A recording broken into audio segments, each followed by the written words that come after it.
മക്കളെ, അപ്പം ഞാനൊരു ഞെട്ടിക്കൽ വാർത്തയുമായിട്ടാണ് വന്നിട്ടുള്ളത്. എന്താണ്? നമ്മുടെ USS പരീക്ഷ അടിമുടി മാറിയിരിക്കുകയാണ്. അതായത് എല്ലാ പരീക്ഷാ ഘടനയുടെയും ആദ്യ മാറ്റം എന്താ വന്നിട്ടുള്ളത്? പേര് തന്നെ മാറിയിട്ടുള്ളത്. ഇനി USS പരീക്ഷ എന്നല്ല അറിയപ്പെടുക, CM കിഡ്സ് സ്കോളർഷിപ്പ് UP എന്നുള്ള പേര്. ഓക്കെ, LSS ആണെങ്കിൽ ഇവിടെ LP എന്നുള്ള പേരായിരിക്കും. അപ്പോൾ ആദ്യം പേര് തന്നെ മാറ്റി, പിന്നെ അതിൻ്റെ കട്ട് ഓഫ് മാർക്കിൽ, അതുപോലെ തന്നെ പരീക്ഷാ ഘടനയിൽ മാറ്റം വരുത്തി. അങ്ങനെ പല പല പല മാറ്റങ്ങളും എന്താണ് ഈ USS പരീക്ഷയ്ക്ക് സംഭവിച്ചിരിക്കുകയാണ്. അപ്പോൾ അതെന്തൊക്കെയാണെന്ന് വിശദമായി പരിശോധിക്കുന്ന ഒരു വീഡിയോ ആണ് ഇത്. അപ്പോൾ സ്കിപ്പ് ചെയ്യാതെ കൃത്യമായിട്ട് എന്ത് ചെയ്യുക, കാണാം.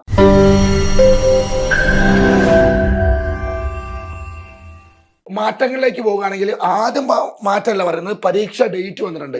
അപ്പം നിങ്ങൾക്ക് കൃത്യമായിട്ടൊരു ടൈം ലൈൻ വെച്ചിട്ട് എങ്ങനെ പഠിക്കണം, എപ്പോൾ പഠിച്ചാൽ എപ്പോൾ തീരും, ഏതൊക്കെ വിഷയങ്ങൾ ഈ സമയത്തിനുള്ളിൽ തീർക്കണം എന്നൊക്കെ കൃത്യമായിട്ട് പ്ലാൻ ചെയ്ത് പഠിക്കാൻ വേണ്ടിയിട്ട് ഒരു പരീക്ഷാ തീയതി വന്നിട്ടുണ്ട്.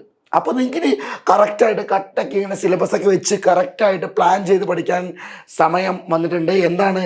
26-ാം തീയതി, അതായത് 2026 ഫെബ്രുവരി മാസം 26-ാം തീയതി അല്ലേ, ഒരു ഇതുണ്ട് അല്ലേ, 26-ഉം 26-ഉമാണ് അല്ലേ. അപ്പോൾ എന്തായാലും 2026 ഫെബ്രുവരി 26-നാണ് പരീക്ഷയുള്ളത്. രാവിലെ പേപ്പർ 1 പരീക്ഷയായിരിക്കും, ഉച്ചയ്ക്ക് ശേഷം പേപ്പർ 2 അല്ലേ. അപ്പോൾ സമയം കൊടുത്തിട്ടുണ്ടല്ലേ, 10 മണി മുതൽ 12 മണി വരെ ഒന്നാമത്തെ പേപ്പറും 1:30 മുതൽ 3:30 വരെ രണ്ടാമത്തെ പേപ്പറും പരീക്ഷ നടക്കുമെന്നാണ് പറയുന്നത്. അപ്പോൾ മക്കൾ ഉഷാറായിട്ട് അടിപൊളിയായി പഠിക്കുക. അതിൻ്റെ കാര്യങ്ങളിലേക്ക് പോകുന്നില്ല, നമുക്ക് എന്ത് ചെയ്യാം, എന്തൊക്കെയാണ് മാറ്റങ്ങൾ എന്നുള്ളത് നമുക്ക് പരിശോധിക്കാം. അപ്പോൾ ആദ്യം നിങ്ങളുടെ ചോദ്യ പേപ്പറിൽ നിങ്ങൾക്ക് ഏതൊക്കെ തരത്തിലുള്ള ചോദ്യങ്ങൾ, ഏതൊക്കെയായിരിക്കും അതിൻ്റെ ഒരു സിലബസ്, അത് ചോദ്യങ്ങൾ ഏത് രീതിയിലാവും എന്നുള്ളതാണ് പറയുന്നത്. ഒന്നാമത്തെ, ശരിയായ ഉത്തരം തിരഞ്ഞെടുക്കുന്ന ചോദ്യങ്ങളുണ്ടാവും. ശരിയായ ഉത്തരം ഏതാണെന്നൊക്കെ ചോദിക്കുന്നുണ്ടാവും. ദെൻ പ്രസ്താവന ടൈപ്പ് ചോദ്യങ്ങളുണ്ടാവും. പ്രസ്താവനകൾ തന്നിട്ട് നോക്കുന്ന ചോദ്യങ്ങൾ. അതുപോലെ തന്നെ മാച്ചിങ് ടൈപ്പ് അല്ലേ, മാച്ച് ദ ഫോളോവിംഗ് എന്ന് പറഞ്ഞിട്ട് കല്ലേക്ക് വരച്ചിട്ട് ഏതൊക്കെയാണെന്നുള്ളത്. അതുപോലെ തന്നെ ഒന്നിലധികം ശരിയായ ഉത്തരങ്ങൾ തിരഞ്ഞെടുക്കാൻ വേണ്ടിയിട്ടുള്ള ചോദ്യങ്ങൾ. ഇത്തരത്തിലൊക്കെ ആയിരിക്കും എന്തുണ്ടാകുക, നിങ്ങളുടെ ചോദ്യ പേപ്പറിൽ ചോദ്യങ്ങൾ ഉണ്ടായിരിക്കുക. പല പല രീതിയിലുള്ള ചോദ്യങ്ങൾ ഉണ്ടാവും എന്നാണ് നമ്മൾ മനസ്സിലാക്കേണ്ടത്.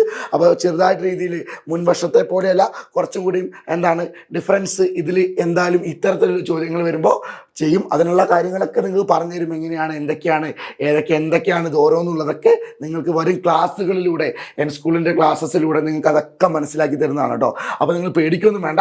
ഇത്തരത്തിലായിരിക്കും ഇനിയുള്ള ചോദ്യ പേപ്പറിൽ നിങ്ങൾക്ക് ചോദ്യങ്ങൾ കാണാൻ പോകുന്നത്. ദെൻ ഏതൊക്കെയാണ് നിങ്ങളുടെ സിലബസ് എന്നും കൂടി നമുക്ക് മനസ്സിലാക്കാം. എന്താണ് സിലബസ്? പാർട്ട് A എന്ന് പറഞ്ഞാൽ 1-ാം ഭാഷ അല്ലേ, നമ്മുടെ ഭാഷയാണത്. ആ ഭാഷ നിങ്ങൾക്ക് മലയാളം, കന്നഡ, തമിഴ് ഏത് വേണമെങ്കിലും സെലക്ട് ചെയ്യാം. രണ്ടാമത്തെ പേപ്പർ എന്ന് പറയുന്നത് മലയാളമാണ്. മലയാളമാണ് നമ്മളൊക്കെ പ്രിഫർ ചെയ്യാറുള്ളത്. മലയാളം, കന്നഡ, തമിഴ് അതൊക്കെ ഉണ്ട്. ദെൻ പേപ്പർ 3 ആണ് പറയുന്നത് ഗണിതവും മാനസിക ശേഷിയും പരിശോധനയുമാണ്. അതായത് മെൻ്റൽ എബിലിറ്റിയും മാത്സും ആണ് വരുന്നത്. അപ്പോൾ ഇതായിരിക്കും പേപ്പർ 1 എന്ന് പറഞ്ഞിട്ടുള്ള പേപ്പർ. ദെൻ അതാണ് രാവിലെ നടക്കുന്നത്. ദെൻ ഉച്ചയ്ക്ക് ശേഷമുള്ള പരീക്ഷ എന്താണ്, നമ്മുടെ ഇംഗ്ലീഷ്. പാർട്ട് Aയിൽ ഇംഗ്ലീഷ് എന്ന് പറയും. പാർട്ട് Bയിൽ അടിസ്ഥാന ശാസ്ത്രം, അതായത് നമ്മുടെ ബയോളജിയും കെമിസ്ട്രിയും ഫിസിക്സ് ഒക്കെയുള്ള നമ്മുടെ അടിസ്ഥാന ശാസ്ത്രം പറയും. ദെൻ പാർട്ട് Cയിൽ സാമൂഹ്യ ശാസ്ത്രവും ആനുകാലിക സംഭവങ്ങളും അല്ലേ, അതായത് കറണ്ട് അഫെയറും കൂടിയും വരുന്നുണ്ട്.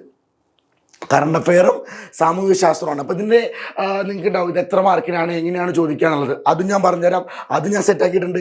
അതിലും മാറ്റങ്ങളുണ്ട് കേട്ടോ. കഴിഞ്ഞ പ്രാവശ്യം എനിക്ക് തോന്നുന്നു 105 ചോദ്യങ്ങളാണ് ഉണ്ടാവുക. അതിൽ 90 മാർക്കായിട്ടാണ് നിങ്ങൾ പരിഗണിക്കുക. 90 ഉണ്ടാവുക. 105 ക്വസ്റ്റ്യൻസ് ഉണ്ടാവും. പക്ഷേ 90 മാർക്കാണ് മാക്സിമം മാർക്ക് നിങ്ങൾക്ക് വാങ്ങാൻ കഴിയുക. അതിൽ 63 മാർക്ക് വാങ്ങിയ എല്ലാ വിദ്യാർത്ഥികൾക്കും എന്ത് കിട്ടുമായിരുന്നു, USS പരീക്ഷ ലഭിക്കുമായിരുന്നു. എങ്കിൽ ഇപ്രാവശ്യം മാറ്റം മാറി. ആ പരീക്ഷ കട്ട് ഓഫ് രീതികളൊക്കെ മാറി. അതുപോലെ തന്നെ പരീക്ഷയുടെ ഘടന മാറി. 105 ക്വസ്റ്റ്യൻസ് ഒന്നും ഇവിടെ ഇല്ല. കഴിഞ്ഞ പ്രാവശ്യം എന്താണ് 20 ക്വസ്റ്റ്യൻ ഉണ്ടെങ്കിൽ അതിൽ 15 ശരിയായി കഴിഞ്ഞാൽ ഫുൾ മാർക്ക് കിട്ടി ആ ഒരു വിഷയത്തിൻ്റെ ഇതിൽ നിന്നുള്ളൊരു പേപ്പറിൽ. പാർട്ട് Aയിലാണെങ്കിൽ അത് കംപ്ലീറ്റ് ആകുമായിരുന്നു, പാർട്ട് Bയിലൊക്കെ. പക്ഷേ ഇപ്പോൾ അങ്ങനെയല്ല. ഇതിൽ കൃത്യമായിട്ട് എന്താണ് പറഞ്ഞിട്ടുണ്ടെന്ന് നോക്കിയോ. 1-ാം ഭാഷ, പാർട്ട് Aയിലെ 1-ാം ഭാഷ നമ്മൾ മലയാളം എന്നൊക്കെ പറഞ്ഞത്, കന്നഡയോ തമിഴോ ഏതാണ് വേണ്ടത്, ഉറുദു ഒക്കെ എടുക്കാം. അത് 15 ചോദ്യങ്ങളാണ്. ഒരു ചോദ്യത്തിന് 1 മാർക്കാണ് ഉണ്ടാവുക. അങ്ങനെ 15 ആയിരിക്കും ടോട്ടൽ സ്കോർ. ദെൻ പാർട്ട് Bയിൽ നമ്മുടെ മലയാളമൊക്കെ എടുക്കുന്ന പാർട്ട് Bയിൽ 15 ചോദ്യങ്ങൾ, സെയിം 15 മാർക്ക് കിട്ടും ടോട്ടല്. ദെൻ ഗണിതവും മാനസിക ശേഷിയും മെൻ്റൽ എബിലിറ്റിയും ആയിട്ട് മാത്സും മെൻ്റൽ എബിലിറ്റിയും കൂടിയിട്ട് ടോട്ടൽ 20 ചോദ്യങ്ങൾ 20 എണ്ണം എഴുതണം. നമുക്ക് 20 മാർക്കാണ് കിട്ടുക ടോട്ടൽ. ഓക്കെ, ഒരു ചോദ്യത്തിന് 1 മാർക്ക്, നെഗറ്റീവ് മാർക്ക് ഇതിനില്ല. അതുകൊണ്ട് നിങ്ങൾക്ക് എന്ത് ചെയ്യാം, പരീക്ഷ ഉഷാറായിട്ട് എഴുതാം. അതിൽ എല്ലാ ക്വസ്റ്റ്യൻസും അറ്റൻഡ് ചെയ്യാം, പേടിക്കാണ്ട് എഴുതാൻ പറ്റും. ദെൻ 20 ക്വസ്റ്റ്യൻസ് ഉണ്ടാവുക. ഓക്കെ, ഇതിൽ 6 മാർക്ക് എന്താണ്, നമ്മുടെ മാനസിക ശേഷി പരിശോധനയാണ് 6 മാർക്ക് വരിക. ബാക്കി 14 മാർക്ക് എന്തിനാണ്, ഗണിതം, നമ്മുടെ മാത്സ് എന്നുള്ള ഭാഗത്തു നിന്നാണ് വരിക. സോ ഇനി സമയം എത്ര നോക്കാം. പേപ്പർ 1 2 മണിക്കൂറാണ് വരുന്നത്. 2 മണിക്കൂറാണ് ടോട്ടൽ വരുന്നത്. അതിൽ നിങ്ങൾക്ക് പരീക്ഷ എഴുതി സ്റ്റാർട്ട് ചെയ്യാൻ പറ്റുന്ന എത്രയാണ്, 105 മിനിറ്റ് ആണ്. ഓക്കെ, ബാക്കി 15 മിനിറ്റ് നിങ്ങൾക്ക് വായിച്ച് മനസ്സിലാക്കാനാണ്. 105 മിനിറ്റാണ് നിങ്ങൾക്ക് കറുപ്പിക്കാൻ, OMR കറുപ്പിക്കാനും ബാക്കിയുള്ള സമയങ്ങളും 105 മിനിറ്റാണ് വരിക.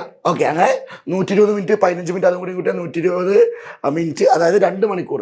ഓക്കെ, ദെൻ പേപ്പർ 2 2 മണിക്കൂറാണ്, സെയിം ആണ് 2 മണിക്കൂർ. അതിൽ 105 പ്ലസ് 15 മിനിറ്റ് നിങ്ങൾക്ക് വായിച്ച് മനസ്സിലാക്കാൻ, ബാക്കി 105 എഴുതാനുള്ളത്.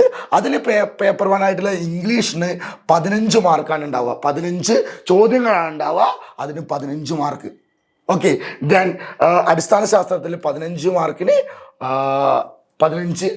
15 ചോദ്യങ്ങൾ, ദെൻ 20.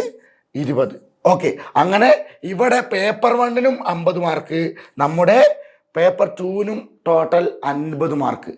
ഓക്കെ, പേപ്പർ 1നും 50, പേപ്പർ 2നും 50. അപ്പോൾ നമ്മൾ ടോട്ടൽ 100 മാർക്കിൻ്റെ പരീക്ഷയാണ് മക്കളെ എഴുതാൻ പോകുന്നത്.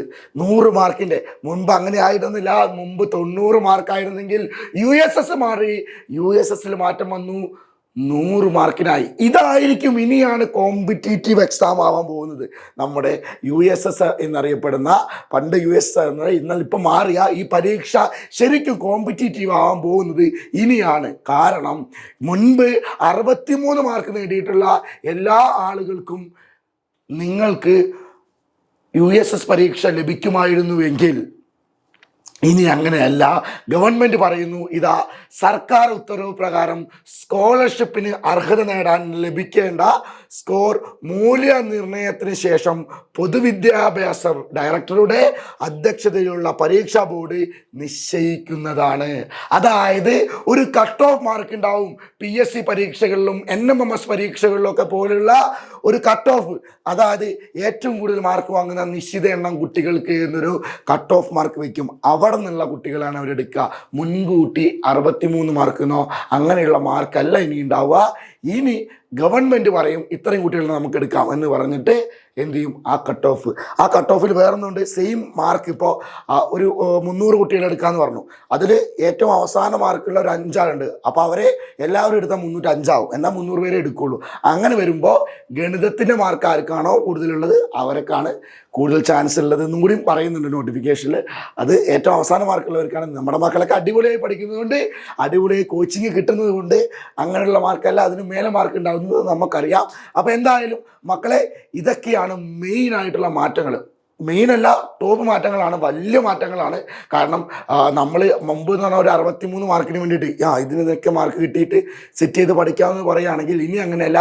ഇനി ബാക്കിയുള്ളവരുടെ കോമ്പറ്റീഷൻ കൂടി നമുക്ക് വരും. അവരെക്കാൾ മുന്നിലെത്തിയാലേ നമുക്ക് USSൻ്റെ പരീക്ഷ എന്നറിയപ്പെടുന്ന ഈ പരീക്ഷ നേടിയെടുക്കാൻ കഴിയുള്ളൂ എന്ന് കൂടി ഒരിക്കൽ കൂടി ഞാൻ പറഞ്ഞു തരികയാണ് മക്കളെ. അപ്പോൾ കോമ്പറ്റീഷൻ കൂടി പഠിക്കേണ്ടത് ഇനി കൂടുതൽ സമയമിരുന്ന് അടിപൊളിയായിട്ട് കിടിലനായിട്ട് പഠിച്ചേ പറ്റൂ. അപ്പോൾ അതിന് കുറച്ച് ഡേറ്റ്സ് കൂടി ഉണ്ട് നമ്മൾ പറയാൻ വേണ്ടിയിട്ട്. അതായത് നിങ്ങൾക്ക് ആവശ്യമൊന്നുമില്ല വല്ലാണ്ട്, കാരണം നമ്മുടെ സ്കൂളിൽ ഓൺലൈൻ രജിസ്ട്രേഷൻ 30-ാം തീയതി സ്റ്റാർട്ട് ചെയ്യുന്നു എന്ന് പറയുന്നുണ്ട്. നമുക്ക് വേണ്ടത് എന്താണ്, ഈ പരീക്ഷ 26-ാം തീയതി നടക്കുന്നതാണ്. അതിൻ്റെ ഇടയിൽ നമ്മുടെ DO ഓഫീസിൽ നിന്നും അതുപോലെ തന്നെ സ്കൂളുകളൊക്കെ ചെയ്യേണ്ട രജിസ്ട്രേഷൻ തീയതികളും പരീക്ഷാർത്ഥികളുടെ പട്ടിക ഉണ്ടാക്കലും അങ്ങനെയുള്ള കാര്യങ്ങളൊക്കെയാണ്. അത് ഓരോ സിസ്റ്റമായിട്ട് അവർക്ക് ചെയ്യേണ്ട കാര്യങ്ങളാണ്. സ്കൂളിലെ അധികൃതർക്ക് ചെയ്യേണ്ട കാര്യങ്ങളാണ്. നമ്മൾ നോക്കേണ്ട ആവശ്യമൊന്നുമില്ല. ഞാൻ ജസ്റ്റ് കാണിച്ചു തന്നത് ഇത്ര എല്ലാം സെറ്റായിട്ടുണ്ട്. എല്ലാ ഡേറ്റുകളും ക്ലിയർ ആയിട്ട് നോട്ടിഫിക്കേഷനില്ല. അതുകൊണ്ട് ഉഷാറായിട്ട് പ്രോഗ്രാം സ്റ്റാർട്ട് ചെയ്ത് കഴിഞ്ഞു. ഇനി മികച്ച രീതിയിൽ പഠിക്കലാണ്. മികച്ച രീതിയിൽ പഠിച്ച് നമ്മുടെ പരീക്ഷ നേടിയെടുക്കുക എന്നുള്ളതാണ്. അപ്പോൾ സ്റ്റഡി വെൽ, അടിപൊളിയായിട്ട് പഠിക്കുക, കിടിലനായിട്ട് പഠിക്കുക. All the very best. Team N school പറയുന്നു ഓൾ ദ വെരി ബെസ്റ്റ്. കാരണം മാറ്റങ്ങളോട് കൂടിയ ആദ്യ പരീക്ഷയിൽ മികച്ച റാങ്ക് വാങ്ങേണ്ടത് നമ്മുടെ ഉത്തരവാദിത്വം കൂടിയാണ്. അപ്പം നമ്മുടെ ക്ലാസ്സുകൾ അടിപൊളിയായിട്ട് കാണുക, അടിപൊളിയായിട്ട് പഠിക്കുക. ഈ മാറ്റങ്ങളൊക്കെ ഉൾക്കൊണ്ടുകൊണ്ടുള്ള ക്ലാസ്സുകളാണ് ഇനി നിങ്ങൾക്ക് വരാൻ പോകുന്നതും കിട്ടുന്നതൊക്കെ. അതുകൊണ്ട് ഈ മാറ്റങ്ങളൊന്നും വലിയ രീതിയിൽ പേടിക്കാണ്ട്, എന്നാൽ അടിപൊളിയായിട്ട് സൂപ്പറായിട്ട് നേടിയെടുക്കണമെന്നുള്ള ഉറച്ച വിശ്വാസത്തോടു കൂടി പഠിക്കുക. ഞങ്ങളൊക്കെ ഉണ്ട്. So all the best. By.